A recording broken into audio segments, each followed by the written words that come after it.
Hello, everybody. Good evening. Welcome to Jus Piddlin BBQ Live, the Wednesday night show. We got on here a little bit early, but I saw a pretty good little crowd on here already, so I wanted to go ahead and open it on up for a minute before we get started.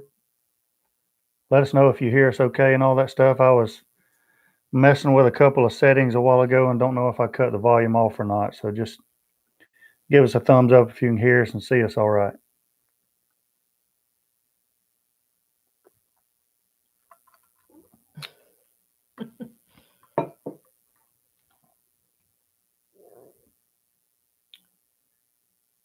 Great volume. We can hear you and see you, buddy. Well, that's awesome. I don't know if the seeing part is good, but hit that like and subscribe. That's what I'm talking about. Mediator. Oh, Harley's on the ball tonight. That's what I'm talking about. So my man Stephen Manis was first one in the house tonight. Stephen, I appreciate you, buddy, and I hope your health's doing well.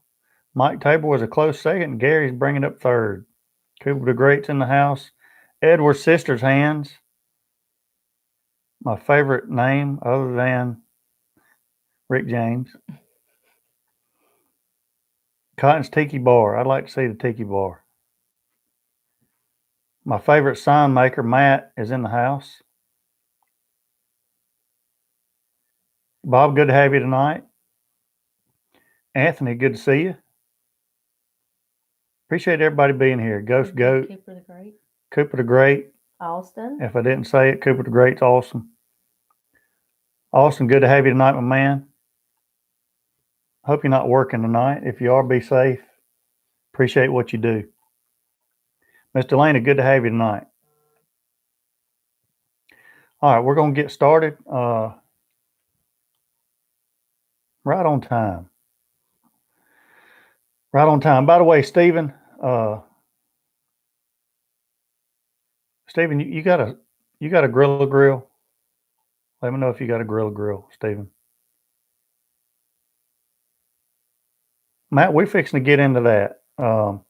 Here's what we got going on tonight. Also not working tonight. Good, man. Take you a break. You deserve it. He probably has said, I just talked to Amy. Y'all just chill out tonight. Have you a boys' night out tonight. So here's what we got going on tonight. We're going to do a little channel update real quick. Might as well go ahead and do a Nate update real quick. Get that out of the way. And then we'll get into the barbecue stuff and the channel stuff. Got a little channel update for you as well.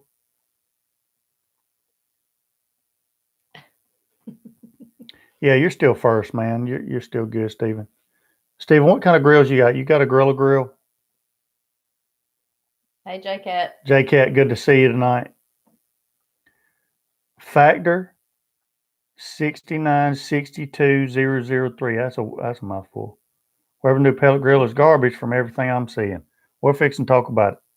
The good, the bad, and the ugly. Mr. Mark? Yes, I was, Stephen.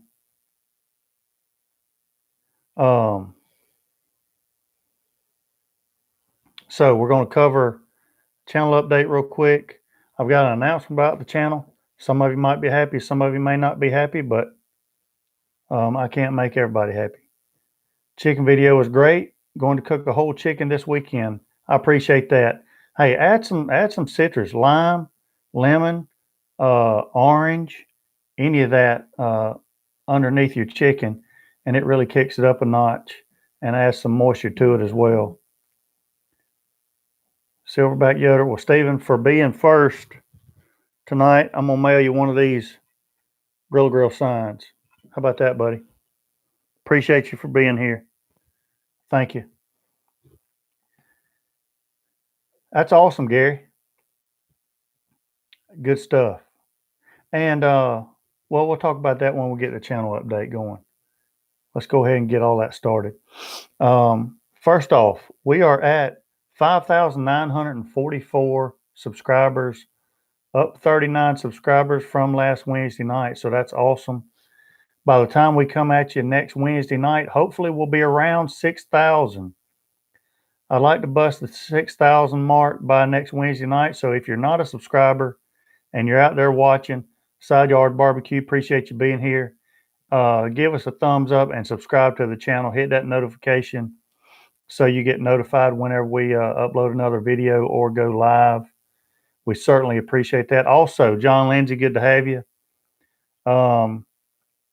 Hit the thumbs up, please, before you leave tonight. We got 36 on here, only 9 thumbs up. So give me a thumbs up before you forget. I surely appreciate that. And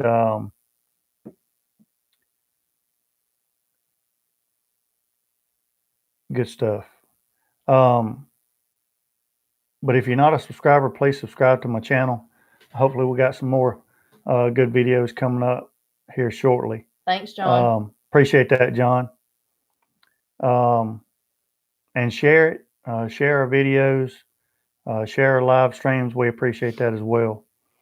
Let's talk about the video that we uploaded the other day real quick. It was a simple chicken video, chicken halves, a simple recipe, but I got some good feedback on it because it was pretty easy. It was something that people could do. And I don't think about this a lot, and I guess I should, but most of the cooks that we think about, they end up being, 5-hour plus cooks, ribs or pork butts, sometimes on occasion brisket. But a lot of people are looking to do something like when they come home from work in the afternoon, what's something quick that we can do to throw on for supper? And, that's something I need to think about. So I'll try to start doing some more of those cooks and filming those. Hey, Peter. Peter, good to have you tonight. Hey, Mike. So we may try to start doing some more of those type cooks that are simpler. The videos are a little bit shorter and the cooks are shorter, so you can do those after work in the afternoons. So that was a good suggestion, and it's something that I don't think about a lot. So we'll try to do more of those. Mr. Mark, good to have you tonight.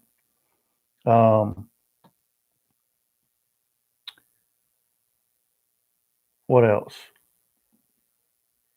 Channel. All right. Here's a channel announcement. Tom, good to have you tonight.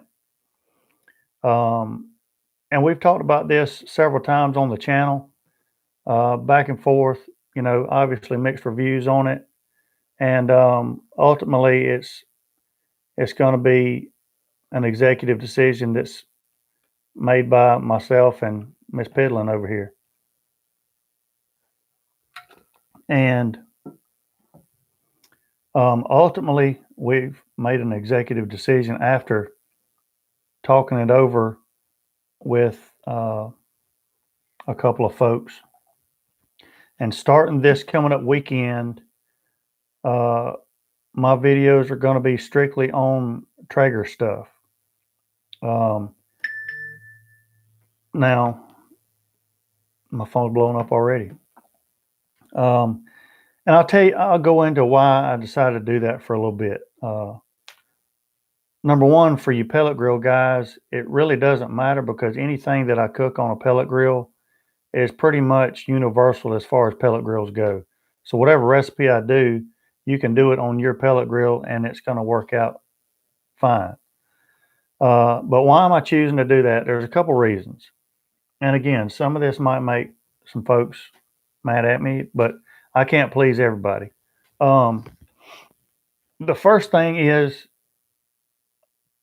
I want to get my channel's name out there as much as I can, and really my name out there as much as I can as far as my ability to cook and the things that I can do with barbecue. I'm not a great barbecue competition pit master per se, but I think I do have a lot to offer in barbecue. So I want to get my name out there, and I don't feel like just doing my channel and bouncing around from brand to brand grills is going to do that. Second of all, it's really not about the grills as much as it is about having the opportunity to meet people in the barbecue industry. Most of you guys know that I'm not really happy doing what I'm doing for a living, and I would really like to get into the barbecue industry in some capacity, whether it's with a grill company, whether it's on my own, doing my own barbecue. But I don't think I'm going to get there like I want to get there doing the same thing that I've been doing. And so I think by doing this, hopefully, my hope is anyway, that this is going to give me an opportunity to get my name out there a little more, uh, along with my channel. Because I think what I've seen is Traeger seems to, Justin Stanley, man, bless you, brother. I appreciate you. That helps out a ton with the channel, man, and I appreciate the support. Thank you very much. What I have noticed with Traeger is they really appreciate influencers being guys on Instagram, guys on YouTube that are actually cooking on their products, using their products, and enjoying their products, and they see the value in that. And with that, they reciprocate that by sometimes products, accessories, but sometimes it's just getting an invitation to something. And through that, you get to meet people and just kind of, socialize and network and that kind of stuff. That's what I'm interested in more than anything. And nobody else has really seemed interested in doing that.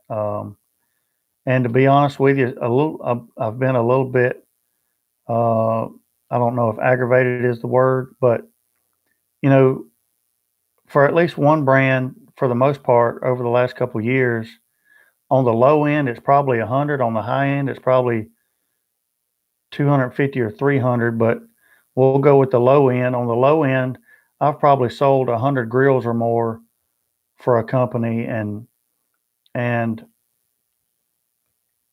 not really a whole lot has come of it. You know what I mean? And at times that has been disheartening. Although I have a great relationship with everybody that I've run across as far as grills that I use go, at some point I've got to look at it from where is it going? Is it really going anywhere? And most time the answer has been no. So the company that I've seen that I've been dealing with anyway, that really has a camaraderie and an appreciation for the influencer has been Traeger. I've got to know a lot of guys from there through Harley, of course, and they're just really great guys. You know, we had Curtis on here a couple of weeks ago, and then we had Chad on here last week, and brought a lot of great knowledge, but was just an everyday guy that I would have in my backyard, you know.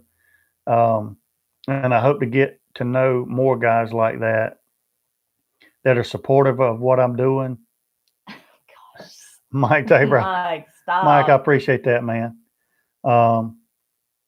And so, again, there's no hard feelings with anybody, but ultimately at the end of the day, I've got to do what I feel like is going to benefit the channel the most.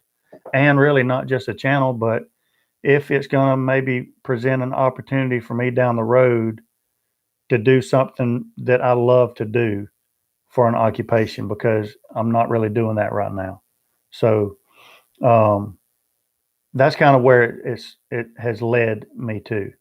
And so starting this weekend, there's going to be a few more Traegers in the smoke shed out there, so to speak. And we're going to go from there. I've got to make some room for those. And the Chimp isn't going anywhere. No, Brandy's going to keep the Chimp. And again, we don't have any hard feelings toward any brand. But just as far as what I show on my channel, it'll be geared more towards, kind of where my bread is being buttered, I guess, if we can use that. So just want to throw that out there again. I know some of you aren't really going to care for that much because You like seeing me use different styles of grills, and I get that. I understand that. But at the end of the day, and like I saw Mike on here from Everyday Barbecue, he'll tell you when you got several different brands of grills, especially if they're different styles, like a Kamado, a pellet grill, a pit barrel, so on and so forth, making different videos and then posting them in different, sharing them in different groups, like I can't share a Traeger video in a Grilla Grill group or vice versa. I can't share a pit barrel cooker group video in a Kamado Joe group because they're not going to want to see that. So you limit yourself really anyway. Some people say, well, you're going to limit yourself. I'm limiting myself anyway with every video I do because I can only share that to that certain group of people. So anyway, that's kind of something to look forward to. I still hope you hang with us. We're still going to do these live streams. We're still going to be the same people and try to put out great content. And my hope is really, I hope to be able to put out better videos because I don't have to decide what I'm going to cook on, and trust me, when you go from a pellet grill to a Kamado or a pit barrel, for example, it's a totally different type of cooking, and that whatever cook that you're going to do changes with the type of fuel and the type of cooker that you're going to do. Now I don't have to worry about that. I can focus on how we're going to film it, the different angles we're going to film it from, kind of like the video that we did the time before last with the different types of filming. So long story short, but I wanted to explain myself as far as the why part goes. Cooper the Great, you never know. Um, So I might start a gorilla channel. do it up. Do it up. Said, That'd be awesome. I said I'd pass you in subscribers. And Bob, I appreciate that, man. And again, that's kind of what it's all about because we're still the same people, But I hope this affords me the opportunity to meet new people and have some opportunities down the road. So, so there we go. That's the announcement for that. So let's get on with the barbecue stuff. A Nate update real quick. Y'all keep him in your prayers. Tonight is the culminating event pretty much for Marine Corps boot camp.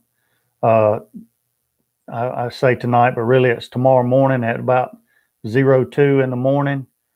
They're going to get up about 01 and 02. They're going to strap on about a 60-pound pack and start humping out to what's called the Crucible. It's really the culminating event to end Marine Corps boot camp.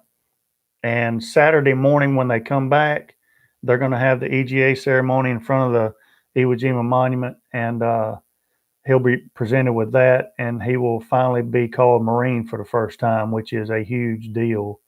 And once he earns that title, nobody can ever take that away from him. And I can assure you it has been earned. But this Crucible is a 54-hour event. They're going to hump on foot about 48 miles between now and next Saturday morning with about a 60-pound pack on their back. 36 warrior stations and 29 team building exercises. And what that really comes out to is they come to an exercise where as a squad, they have to come up with an idea on how they're going to get, say, a couple of ammo cans to the other side of this obstacle with a certain amount of equipment that they have to work with. And they have to accomplish that mission in a timed event. And then after the event is over with, they come together and talk about what went right, what went wrong, and that kind of thing. So there's 36 warrior stations and 29 team building stations they're going to go through. When we went through the Crucible, we only got about 2 hours of sleep between that Thursday to Saturday morning, and we only had 2 MREs to eat. So you have to kind of divide up your 2 MREs because it's a long period of 54 hours worth. You can't eat one MRE all in one meal because you're going to run out of food. So it's ration food, sleep deprivation, you're humping about 48 miles in 54 hours. So they're getting with it. And on top of that, the weather is not looking very good. I think the lows are going to be in the 30s. Tomorrow's 100% chance of rain on top of that with 10 to 20 mile an hour winds. So, it's going to be tough, but I don't think he would have it any other way because that's what he expects. And Saturday morning, he's going to be ready to go to earn that title. So, last culminating event after this weekend, he'll have 2 more weeks, and we'll go see him graduate. So, prayers will be appreciated. So, 100% chance of rain and cold. Yeah, it's going to be brutal. Thanks, Justin. So let's talk about the next topic. The Weber Smokefire pellet grill. So Weber has decided to get into the pellet grill market, and they have come out with their first pellet grill, which is the Weber Smokefire. Now, we've talked about this before on the channel. I've gotten questions about what I thought about it. Harley has kind of answered some questions about what he thought about it, and a couple of you have chimed in as well. Without even seeing a review on it, the first thing I said was, I don't understand how the grease collection system is going to work when you have. Static in the mic. There's nothing I can do about it. I can try to turn it off. If it gets too bad, let me know. Okay, nobody turn it. Anyway, so without watching a review or anything, that was the first thing I said. How is that grease collection system going to work? Especially in a pellet grill, you've got the open flame in the bottom with the grease dripping down. How is that not going to be a grease fire waiting to happen? I didn't understand, but I kept saying, surely, especially with it being Weber, they've got some engineers there that have worked all of that out. I mean, that's got to have happened, right? And guys, what is it? Wheat just popped in. Hey, Wheat, how you doing, buddy? Been a while. Good to see you, my man.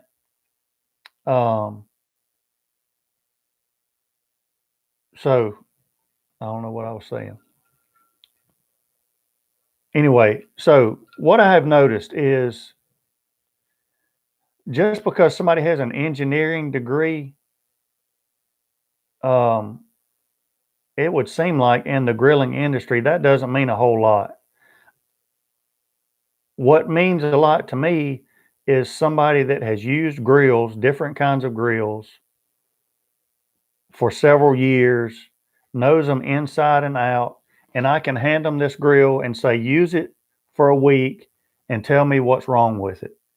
And in a week, you're going to get instant feedback on, well, this needs to be changed. I would like this to be different, because they're looking at it from a practical standpoint of how it's going to function when I use it. Not what sounds good, what looks good, and all that stuff. I'm a firm believer in anybody can go and get a degree, but it doesn't mean that you're smarter.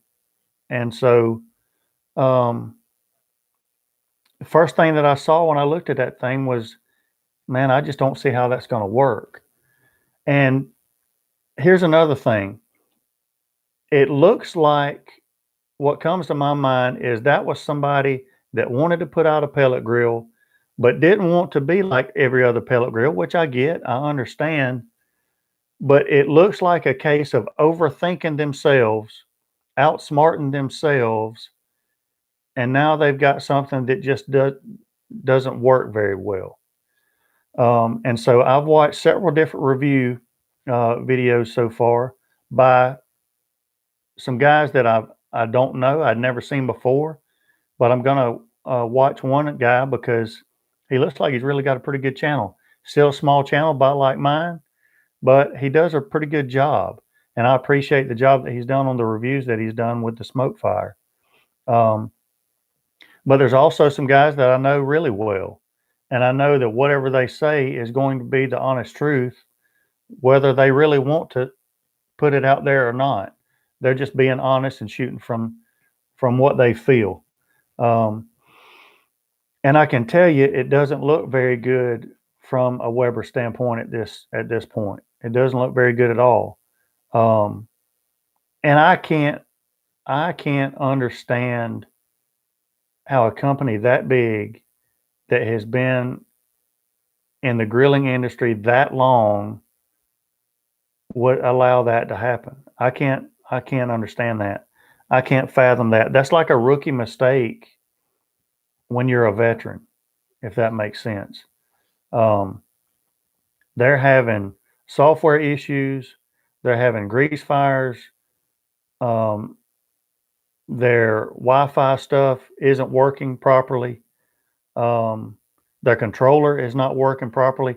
I watched a video 10 minutes before we came in here, and the controller is saying that the grill's at 250 degrees, and it's not even on. The fan's not on. There's no flame in there. He's got another one hooked up, and it's like 70 degrees. The controller's still saying 250 degrees. He's pushing all the buttons on the controller. It's not even moving. It's still stuck on 250 degrees.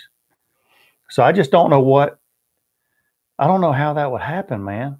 I don't know how it would happen. Again, another thing that I noticed with that Smokefire, there's enough problem with the hoppers on a pellet grill that are square and are on the end. Even some of those have that little tunneling effect sometimes, and you got to go over and knock your little pellets down sometimes. But I mean, again, I'm not an engineer. I don't have an engineering degree, but you don't have to have an engineering degree to have common sense. And so if you take a square hopper and you elongate it and decrease the slant to this instead of this on a square hopper, the longer that surface area is for those pellets to slide down, the more friction there is, which is going to allow it to not slide down all the way, if that makes sense. You've created the problem by doing that. I don't know how that they thought that that wasn't going to happen. So it just, and on top of that, the cost of it, for as expensive as it is, somebody pointed out the small casters that it has on it and stuff like that. It doesn't look very good. So, several guys have said that they've already called the places that they bought it from and have already scheduled a pickup and they're sending it back. And I don't blame them, number one, because of the money that you spend on it and all the problems that you're having. But number two, the safety issue that it's going to cause when it's on your back porch close to your house.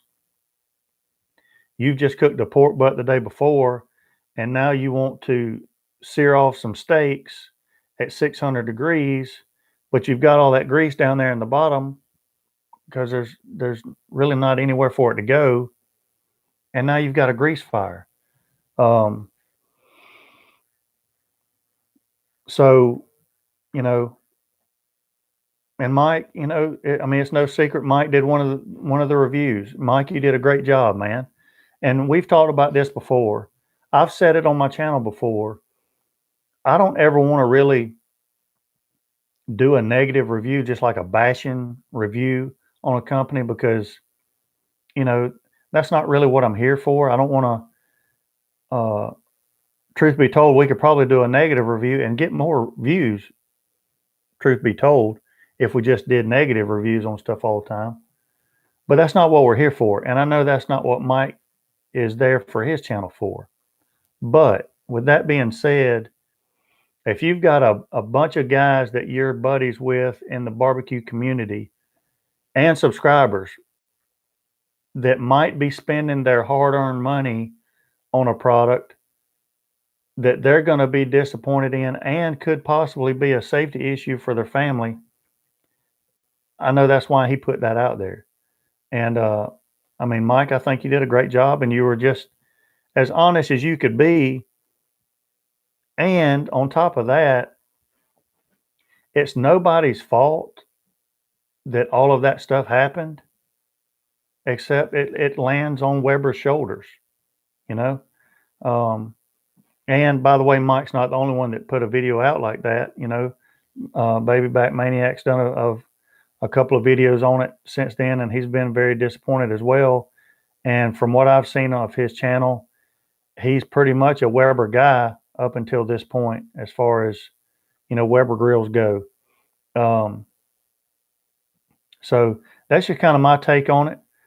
You guys, if any of you guys, you know, have experience with the Smokefire of your own, you know, let us know what you think about it. You know, with as big a following as Weber has, and as loyal as their customers are, man, I can't help but think that this is kind of going to be a black eye a little bit for them for a while. And if they're not careful, here's the other thing: if Weber's not careful on how they handle it,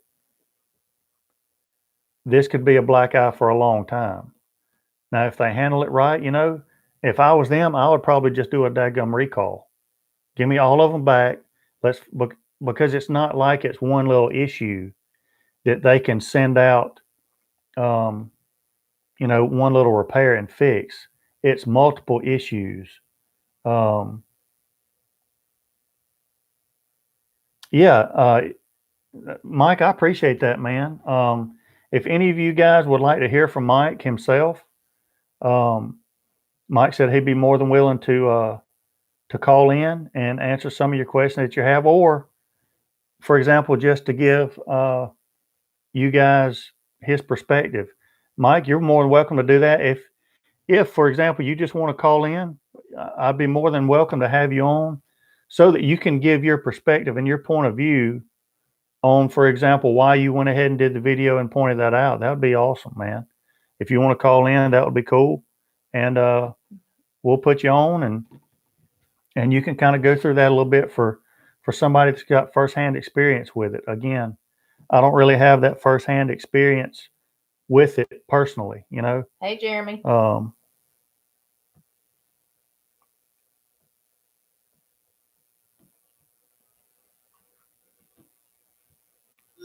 But yeah, you're more than welcome to call in.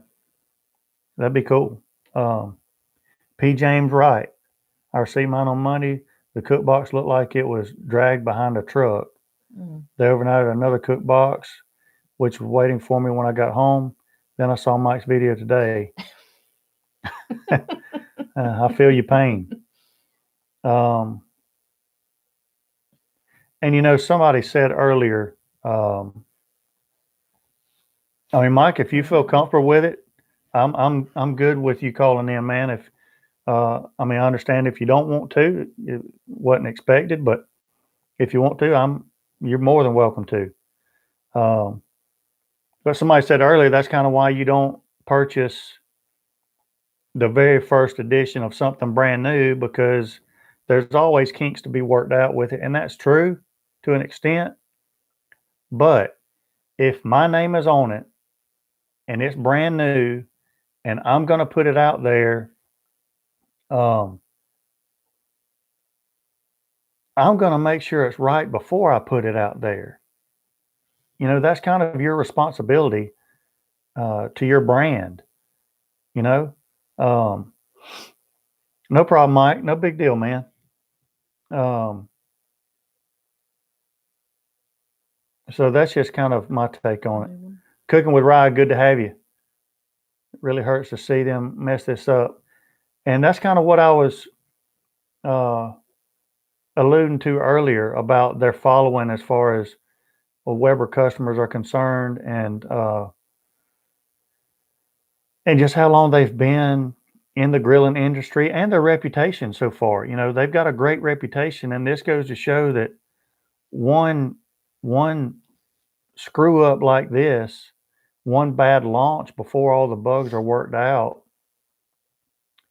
can end that in an instant, you know. And I don't understand, if all these bugs weren't worked out, what the rush was to get it out there before it was all fixed, you know. Some have said maybe that they had done testing on beta units, but not on the actual units that were going to go out. I don't know if that's where the ball was dropped, you know. But somebody dropped the ball, and somebody would be getting their tail chewed at a minimum. Right here.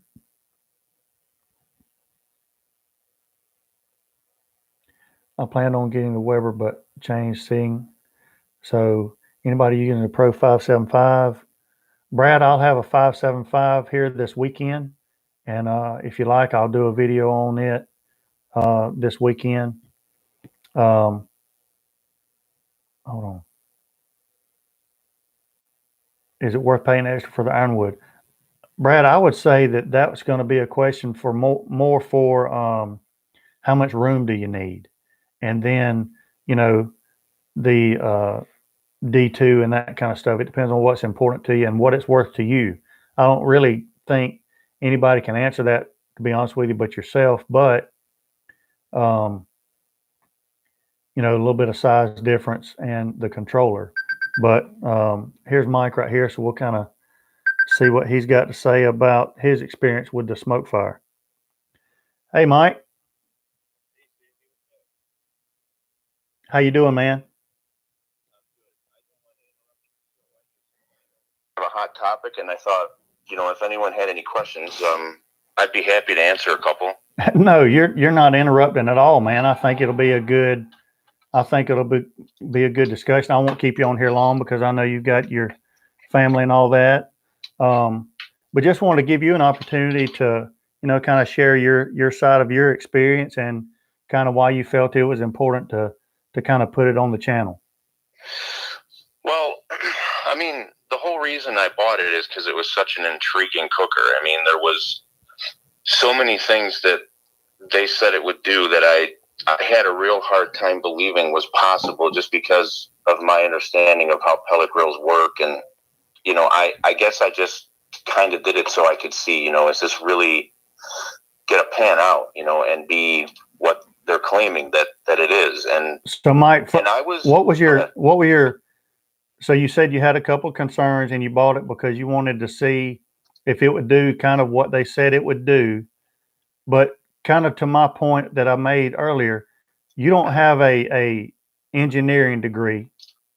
Not at all. That's why I just wanted to see, you know, I think when there's claims about things, I think, you know, engineers, they design things to do things a certain way. And then, of course, there has to be testing. And yeah. And the testing part, you know, I'll get into that because I have a theory on that a little bit. I'll get into that a little bit. But you know, yeah, I essentially, you know, the two things were, how can you build a grill like that, knowing what I know about how they operate, that will both do low and slow and hot and fast. And hot and fast, and not just hot and fast, but searing hot and fast, where there's flame exposure. Right. You know? Yeah. And where's all that grease going to go? And how is it going to be just self-cleaned out of the compartment? And I mean, these are things that I just really couldn't believe were going to actually pan out, you know, and so I had to test it, but I was very excited. And, you know, if this would have been an off-brand company that, you know, that nobody knows, I would have just wrote it off as false claims, and I would have never bought the cooker. But because it's Weber, right. You know, I felt, man, you know, Weber wouldn't talk about this stuff because, I mean, I have owned so many Webers over the years, right? So I felt like, man, I have to do this because I really feel like if they're saying it, then there's a really good chance it's true. And if it is, this is going to revolutionize the pellet grill industry. And if that's the case, I want to own one. Right. You know? Right. And so, yeah, I bought it, you know, and immediately, upon arrival, unboxing it. I mean, first of all, assembly wasn't a big deal, but there were some weird things about it where, you know, for example, there was all these scratch marks on the right side of the cooker. And I was like, well, I don't know how that got there. And then when I looked at the shelf, and anyone who's watched the video saw me point this out, but the shelf on the right side where the controller is, right where their Smokefire badge is, there was kind of a bend or a bow, as if something pushed in that shelf and it started to kind of give way a little bit. And then I figured it had to be because my lid didn't close, Right. you know, all the way. So everything was kind of adding up. We're like, okay, I think this thing was dropped, whatever. You know, I can always complain about that. But for now, I'm still going to test this thing. You know, I want to know mechanically, because that, whatever happened was cosmetic. It didn't have anything to do with mechanics. And I had to figure out what was going on. So right off the bat, I you know, and let me first say that before I go into any of this stuff, that's because I don't really know who to blame the cosmetic stuff on. And I said it in the video, I don't really know whose fault that is. That I can't blame Weber for that, because how many hands touched it, and Right. it was in how many different places before it got to me. Who knows? It could have been the delivery driver, the company, who knows? That's fair. And so none of the stuff that I'm about to say is in any way to bash Weber. Like I really believe in Weber, and I still do. And I think this is just a sort of a, you know, a philosophical bad day for them. But I believe they'll rebound from it, and I believe they'll make things right. I don't know how, based on some of the issues that I had. I don't know how they're going to fix that stuff. I mean, it's not like they can just send out a new part to somebody. I mean, some of it's just design based. Right. I don't know how it's going to get fixed, but that's really on them, not me. But so anyway, I plug the thing in, and you know, the first thing is, as always, with a lot of these new, with a lot of these new controllers or these new pellet cookers, they're Wi-Fi capable, and so they have a lot of electronics. And you know, we already know pellet grills rely on electronics, but now they're becoming more complicated. So a lot of these, just like I had with the Camp Chef, you know, out of the box, it needs a firmware update right away. And Right. the Camp Chef failed once, and then it worked the second time. The Weber took 4 attempts to get the firmware to update, and so, you know, not a huge deal. It was a cold day, and electronics don't work very well in the cold. And I thought, no problem, we'll move past this. You know, I mean, if that's a one-time shot, no problem, we'll move past. I mean, I stayed very optimistic, and I proceeded to go through the video showing people around the cooker, and then I went to turn it on, and you know, everything turned on. And I started to get a little bit of smoke, which is obviously what you want. I had the lid open, and as soon as I got the smoke, I closed the lid, and then all of a sudden it started going into a shutdown mode. It took about 15-20 minutes, and then it went into a shutdown mode and essentially never started up. I heard pellets coming down the slide, which, by the way, the inclined auger, Right. that's just an ingenious design. And I've actually heard, which I didn't know before, but I heard there's 1 or 2 other pellet grill companies that have that same design. That's a great design. That's ingenious. That's going to help a lot of people save from, you know, hopper fires and stuff. But anyway, so I love that design, and I mean, it worked fine. The auger turned, the pellets came down the slide, they went in the burn pot, but essentially it didn't start up the first time. And I got so frustrated at that point because I spent like an hour and a half trying to update the firmware because it failed 4 times. And, you know, it takes like 20 minutes or whatever, you know, before it fails. So, Right. you know, you add that up and it's like, okay, now I'm an hour and a half. I just lost daylight, and, you know, it gets dark at 5 o'clock, and I wanted to cook steaks. I wanted to cook ribs. I wanted to cook burgers. So I was already behind in trying to get everything knocked out, and I was upset, but I'm like, okay, you know, now this thing doesn't start, and now it's going through a 20-minute shutdown process. And because I didn't really know what was going on, I left it to do its thing. I didn't want to unplug it, and you know, I just said, let me just let it finish. And then I kind of walked away. I was so frustrated that I walked away for a little bit, and I was talking, and I called Justin, you know, Baby Back Maniac Justin. Right. So Mike, let me stop you for a second. When you started it up initially, is there any type of instructions like initial startup instructions for it? There's no feed. There's nothing special about the initial startup at all. Nothing about priming an auger or anything. Not at all, because it's a very short auger, which Right. is one of the ingenious things that helps with fast preheat for one, and two, it also helps with preventing auger jams, because it literally clears itself after every cook. When you do a shutdown, that auger will feed out the pellets that are up front, and then it goes backwards to pull out any debris that could be in the auger tube. So it's, again, very ingenious engineering. Yeah. But there is no special feed function, at the beginning. It's just turn it on and go. Right. And maybe there needs to be, like, maybe that's one of the things that would help, is to have some kind of a feed function in the beginning. Maybe that would help. Maybe that's one of the growing pains and things that they'll learn and they'll perfect. But so anyway, the second time around, I talked to Justin, and I'm like, I'm gonna try this again. And he kind of talked me into it, because I was really frustrated at that moment. And he's like, let's just think about this. And so I tried it again, and you know what? It fired up. Fired up the second time, and it got to 500 degrees real fast, like within 10 minutes. I mean, I didn't time it because I was so frustrated already from everything that had happened. But I mean, it got to 500 faster than any other pellet cooker that I've ever used, like twice as fast. And then over another 10 minutes or so, it got to 600 degrees, and it held. And it was a cold day, so right. that told me that it's very well insulated. It's very well circulated, and it can do those high temps, and it can hold them. So that was good.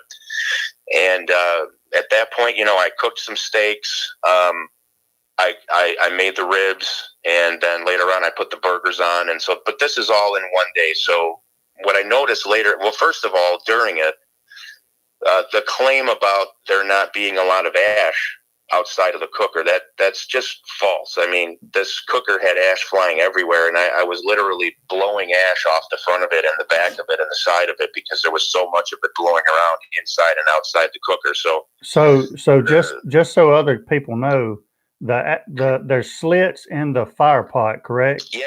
And the ash is supposed to. The fire pot is perforated. Go ahead. I'm sorry. Yeah, the ash is supposed to drop through the bottom of the fire pot into a collection tray, right? That's correct. There's a collection tray right underneath that area, and the engineering, or the way what it's designed to do, is that as those pellets burn, the ash falls down below the burn pot and doesn't end up flowing around or blowing around the cooker or anywhere. That that at least the vast majority of it would end up down in the tray. Right. But really, there was so much ash blowing around. Like I said, every time I walked up to the cooker, every few minutes, I was blowing ash off of it, so that when I took camera footage, it wouldn't look terrible. I was trying to make it, right, look clean at least, and it was just noticeable. But wouldn't you say, even especially at high temps, like you were saying, 600 degrees, that fan is blowing pretty hard to get it to 600 degrees. But that fan is also blowing around that ash, right? Yeah, for sure. But in a traditional pellet grill, all of that ash is held below, because it's got the drip pan to kind of keep it down there. Correct. Right? Yes, that's correct. Yeah, the main heat deflector in a traditional pellet grill keeps the ash below the food for the most part. Now, some does escape around the edges. Right. But having that big heat deflector there, that does keep a lot of it subdued. So, that's a big deal. And without that here, with there being exposed flame, that ash not all going where it's supposed to go. It was blowing around the cooker and outside of the cooker, and there was a lot of ash. I mean, I'm just going to be honest about it again. I'm not trying to bash them. I know. I understand. The ideas are great. They're very innovative, and I appreciate all that. And I know how hard it is to engineer and make and sell. It's not easy. It's hard. And I commend them for taking the time to develop all this technology and to take a swing at it. But let me stop there and just say that I really don't believe that they knew this was the case. I kind of feel like I was involved in a business a long time ago where we manufactured stuff, and there's sometimes you get all the time you get prototypes, right? Right. And then there's the actual production units. And sometimes the prototypes don't line up with the production units. Like the prototypes are a little different than and I don't know why that is. I think there's an error by somebody somewhere. But I think a lot of the tests that they were doing were on prototypes. And I think once they finalized the prototype, then they just went into production. And I really don't think that, I mean, I could be wrong, and I'm not accusing them of anything, but I feel like the actual production units were not tested thoroughly enough, because I just don't think that it's the same that they had with the prototypes, because they would have noticed this stuff. Like, this isn't Right. This is so blatant that there's no way you could just miss this. I mean, but so moving on from the ash. Okay, now we have the pellet hopper, which the pellet hopper is. The pellet hopper has an issue feeding pellets. I mean, what happens is that the auger pulls pellets, pushes them through to the burn pot, and that creates a gopher hole in the pellets, or a divot, and the rest of the pellets surrounding that area, they just don't follow gravity. They don't end up replacing those pellets, and if you don't watch it closely, the cooker will just run out of fuel, even if it's full, because the pellets don't. You have to go in there and move your hand around and push the pellets back into the area where they'll be over the auger, because if you don't, with at least every one that I've seen on YouTube, and I know mine was no different, it'll just basically not pull. It'll not pull pellets through anymore, because there's no more around the auger. They're all stuck up in the other areas. So, right. So that was the other issue. But the biggest thing to me was that at the end of the day, when I cooked burgers, I had the ribs going at 275. I didn't want them to take all day, so I cooked them at 275 instead of 225 like I wanted to. That was kind of how I made up for lost time. And then I just said, screw it. I took the ribs when they were about 3.5 hours in. I put them on the top rack, and then I put 10 burgers on the bottom shelf, or not shelf, but the bottom grates, the main grates. And I was just kind of trying to see, spreading these burgers out along that whole area, which burgers were going to be hotter and which ones were going to cook faster, were there hot spots and cool spots. And as expected, the center area where the burn pot is the hottest area. And as you get closer to the edges, the heat dissipates a little bit, but that's fine. Their claim about there being even heating, I never really bought into that fully, because I know it's impossible. I mean, the fire source is in the middle. And, as you get further away from the fire source, you're going to have areas that are not as hot. And so that's fine. I can easily move stuff around and compensate for that.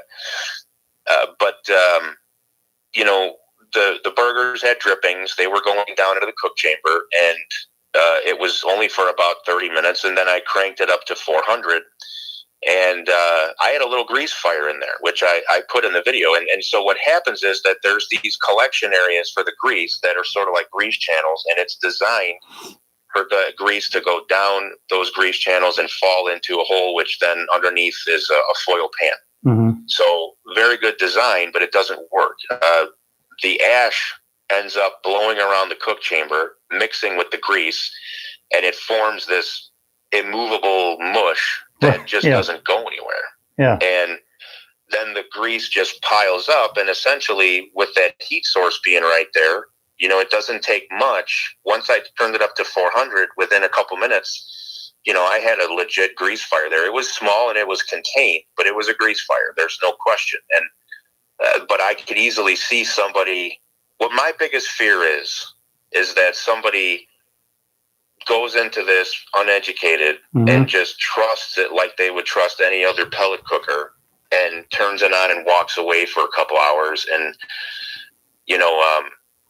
and they could have a problem. And that's my biggest fear, and I hope it doesn't happen, but I just feel like people need to be aware that this is something that is going to happen. Like, it's not just with mine. It's obvious that it's happened with others if you watch YouTube videos.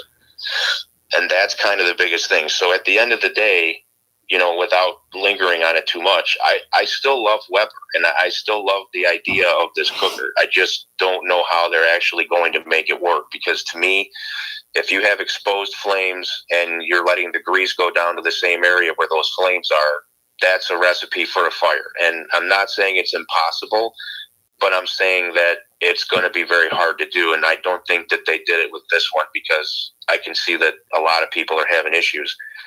The one thing that's kind of funny is that it's like the hot and fast cooks seem to be safer as long as there's no existing grease at the bottom of the cooker. Like, I think if you bought this just to cook things hot and fast, you might be okay, because as those drippings go down, typically if you're hot and fast, you're not doing a pork butt. You're not doing anything really fatty. It's burgers or it's steak or it's chicken breasts. And so whatever amount of grease is coming off of those foods, I think because it's so hot in there, it vaporizes instantly and it doesn't get a chance to pool. And if it does, it's very, very minimal. Right. And you're not doing it for a long time because it's a hot and fast cook. So I think the hot and fast cooks are actually safer than the low and slows because the grease just doesn't get enough time to collect. It's either vaporizing or it's moving out of the chamber, assuming that the chamber's clean at that point. I mean, don't get me wrong. If you only cooked at like 500 or 600 degrees, I think it's actually safer than trying to do low and slows. I think the low and slows are what cause the grease back up, and I think that's what, where the issues are. So, I mean, I have a lot more thoughts in my head, but that's kind of like a real general, recap of my day and my thoughts on it. And I'm not bashing them. I'm really not. I mean, a lot of companies have hit home runs. A lot of companies have struck out, and I know Weber. I have faith in them. I know that they'll eventually figure this out. But I don't like the fact that and the money's one thing. The people's hard-earned money is one thing, and I respect that. And mine too. I paid for mine. It's going back, but I paid for it. Right. But I mean, the safety issue to me is the big thing. Like, if it wasn't for the safety issue, I think I would have scrapped this video, because I know there's plenty of other guys that'll go out there and say bad things about the cooker. I don't have to be the guy to do that. But because there was safety issues, I just really wanted everyone to be aware of it if they're going to buy it, and just don't trust it 100%. Just pay attention to it if you're going to use it. And if you do that, then you're probably fine, because you can stop a problem if it starts. But I just want people to understand that it's not what they said it is. It just isn't. And based on the design, I really just don't see how it's going to be.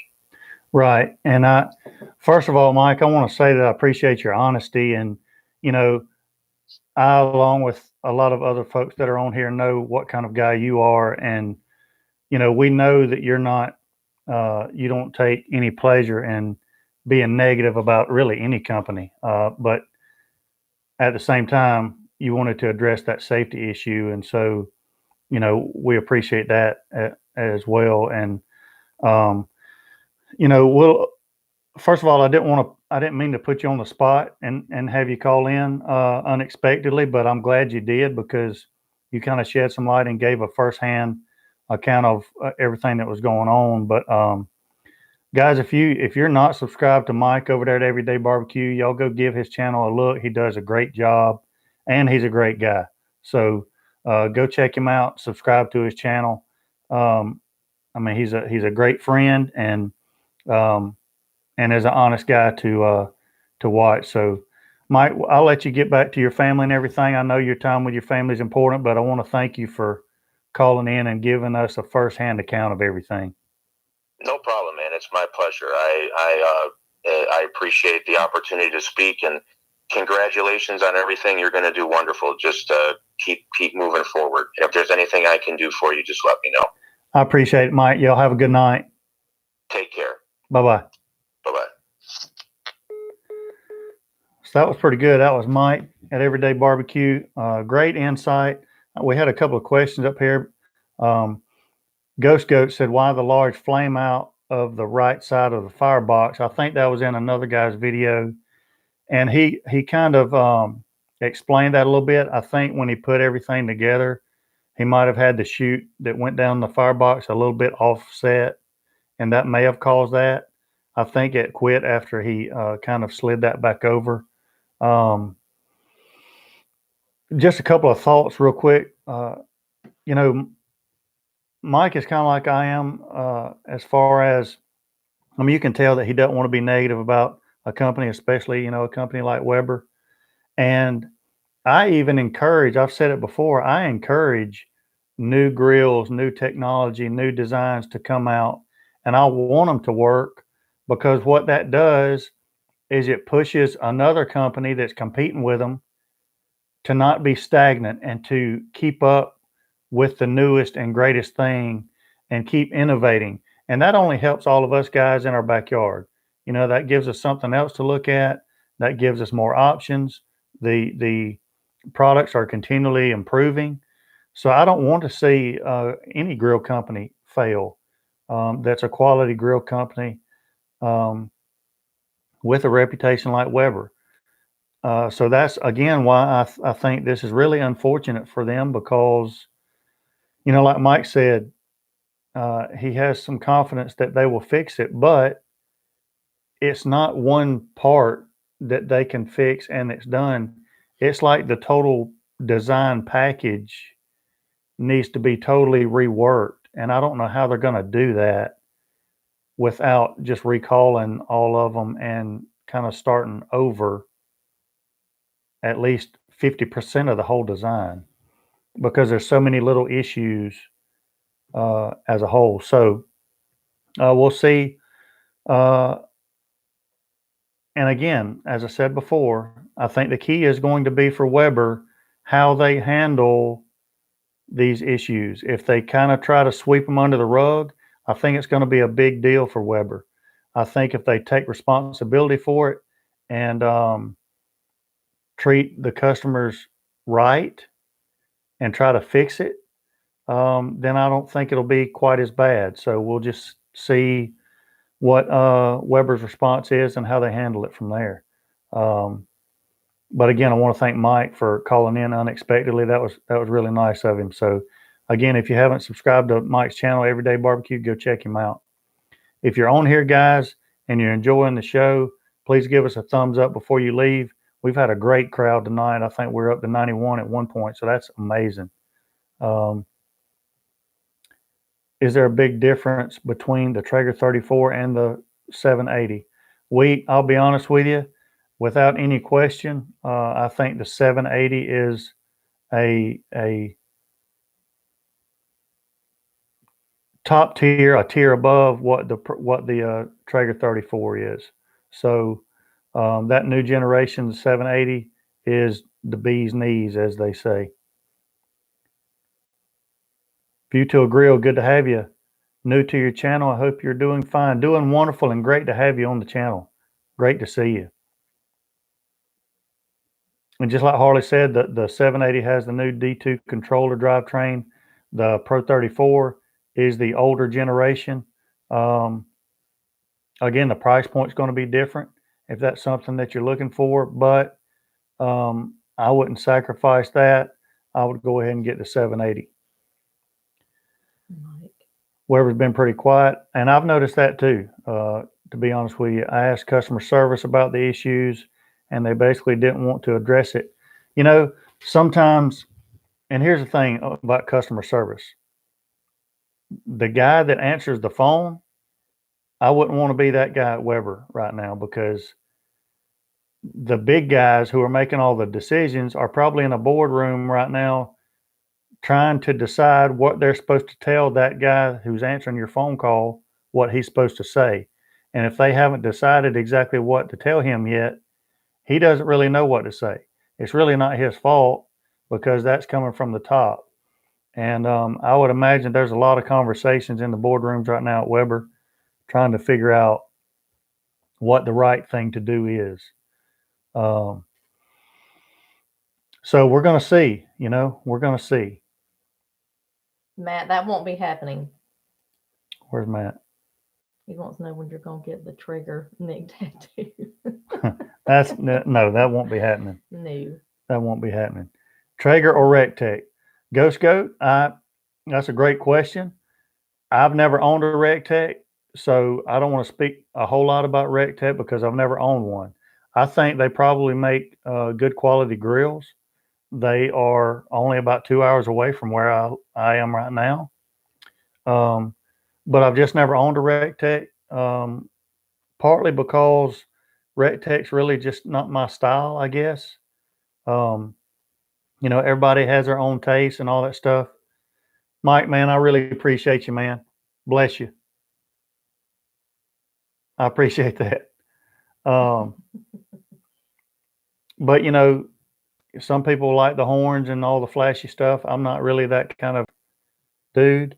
And sometimes, the Rec Tech guys, I don't know, they just kind of hit me the wrong way a little bit, So it just depends on, what your style is. I think both make great grills. So they're telling folks that they'll get back with them within 72 hours. So that's going to be a lot of people they're going to have to get back to within 72 hours. Harley says he's going to give you the tattoo. No, he's not. They don't make enough beer for that to happen. How about Green Mountain Grills? Robert Warren, thank you for the question. Robert, I've never owned a Green Mountain grill. However, I did look at them before I purchased the Grilla Grill brand pellet grills. And then, now this was back 3 years ago. Then I was not impressed with the build quality. They felt really thin. They rattled around and that kind of thing. There's a pool supply place quarter mile from my house right here that sells them. I can go touch them all I want to any day of the week, but I just wasn't impressed with them. And that was when my Grilla Grill was getting shipped to me, and I was scared to death that it was going to show up and feel like that thing.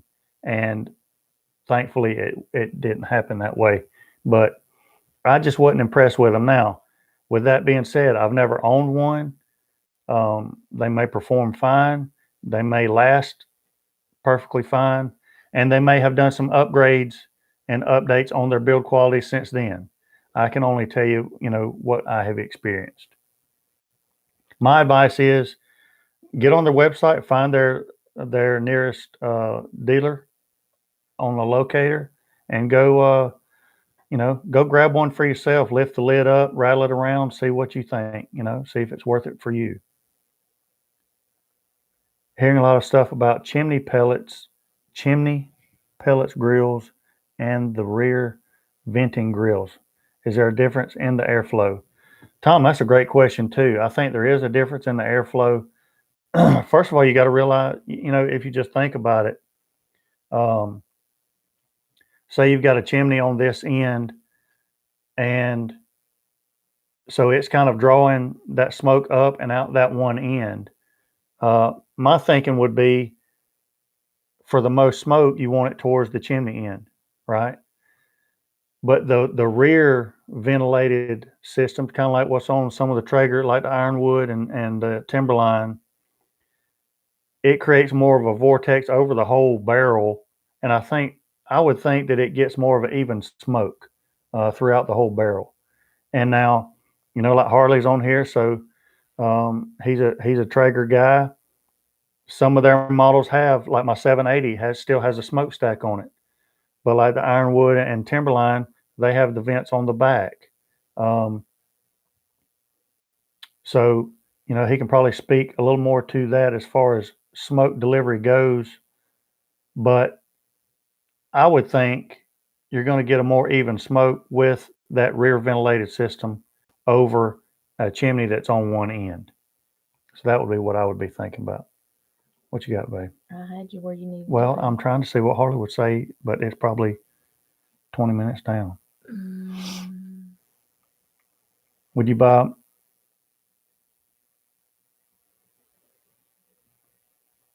Would I buy Mike Tech pellet grill? Absolutely, I would. No doubt about it, without a question. It wouldn't even be a question.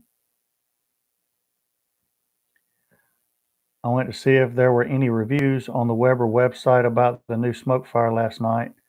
Not too many reviews and only a few bad ones. I was surprised.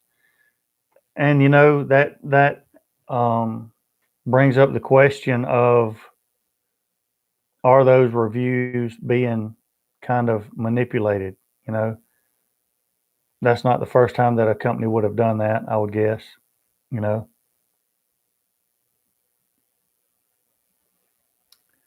Let's see what else we got.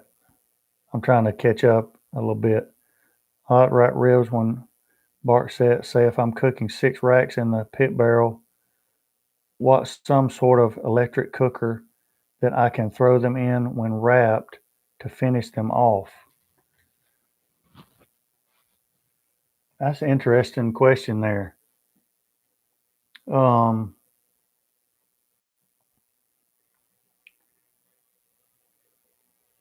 mean, Robbie, you might be able to, throw them in if you have a pellet grill, throw them in a pellet grill.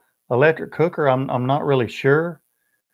If you get them close and then wrap them, I'm not sure that if I didn't have another cooker to do that with, that I wouldn't just wrap them tightly and put them inside of a good cooker and just let them finish off in there, because they're going to still continue to cook, especially if they're in tinfoil.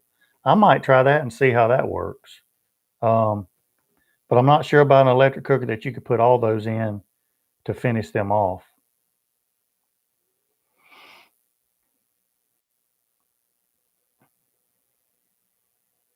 Getting the Pro this weekend and ordered pellets from Amazon. New to this, I have been using a kettle and a Kamado Joe.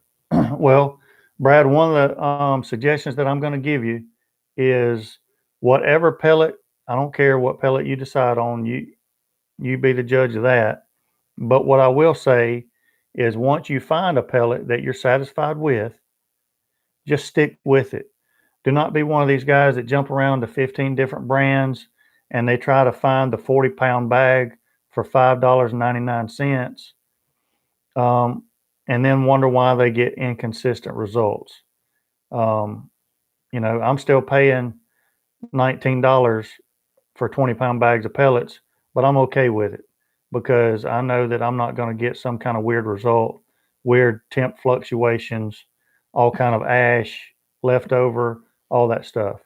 I would just rather be safe than sorry. So find whatever pellet that you like.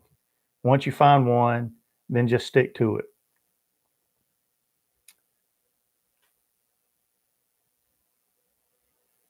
So we finally got caught up pretty much. I know there were some questions that we didn't get to, but I was trying to get down towards the end a little bit. Amy wants to know when she can be a call in. I'll let you and Amy do that live stream. Oh Lord, I mean that would be a blast. And I think that's it. Yeah, I think that's it. So, but great crowd tonight.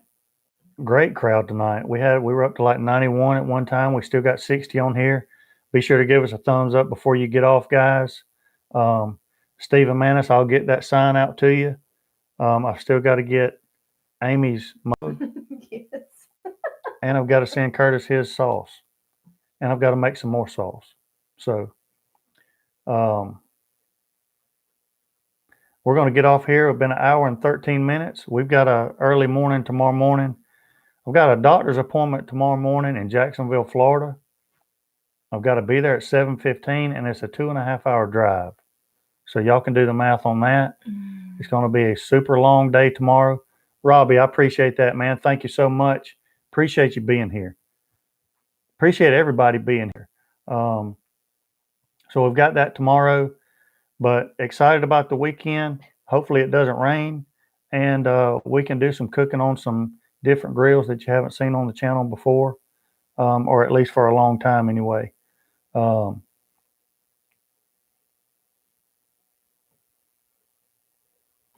Where's it at? Hold on. Let me find. There is a big difference between a smokestack, rear vents, and a downdraft system like on the Ironwood and Timberline.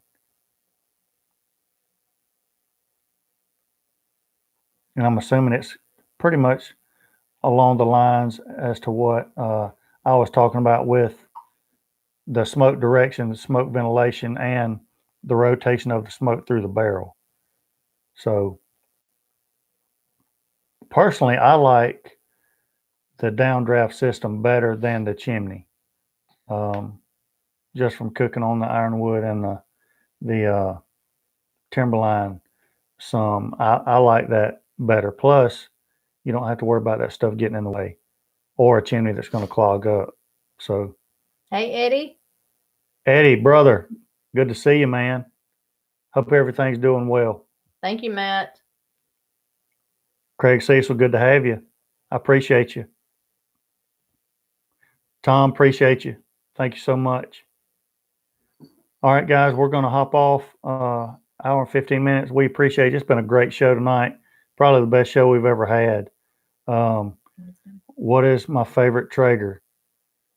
If I get a chance to play with the ironwood more, it's probably going to be the ironwood. But right now it's probably the Pro 780. I mean, the Timberline's cool, and I'm going to probably get a chance to play with one of those some this weekend, and probably have it for, on the channel after this weekend.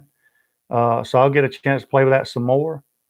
There's a lot of options that you can do with the different rack settings on the Timberline, but for simplicity's sake, man, I still love that 780 so far. But I think that would change if I got an ironwood and played with it some. But 780 is awesome. Great question. Matt, glad you can make it. Appreciate you, Matt. Thank you so much. Gary, appreciate you, man. Thank you so much. So next Wednesday we'll have a Marine, and we'll get to talk to him Sunday. We will get to talk to Nate Sunday, hopefully. He better call. Well, I'm gonna drive down to Paris Island and whoop his tail. we should be getting a phone call Sunday after Nate completes the Crucible on Saturday. They get a couple hours liberty on Sunday, so hopefully we get to talk to him after 11 weeks or so. Should be an interesting conversation, and we'll let you know how that goes next Wednesday night. He should be a Marine by then, which is awesome. And we should also have a new video out by then, so we'll talk about that as well. And if there's any developments on the Smokefire or anything else that comes up in the barbecue industry, we'll try to cover that next Wednesday night. There's always going to be something in the There's going to be something. industry. Somebody's going to be piddling with something. So We'll see about that, Matt. I've already had that conversation. yeah. It'll be interesting. All right, guys. Thank you. And Craig, I appreciate that, man. That means a lot. Thank you so much. And great to see you on here tonight. Keep coming back, man.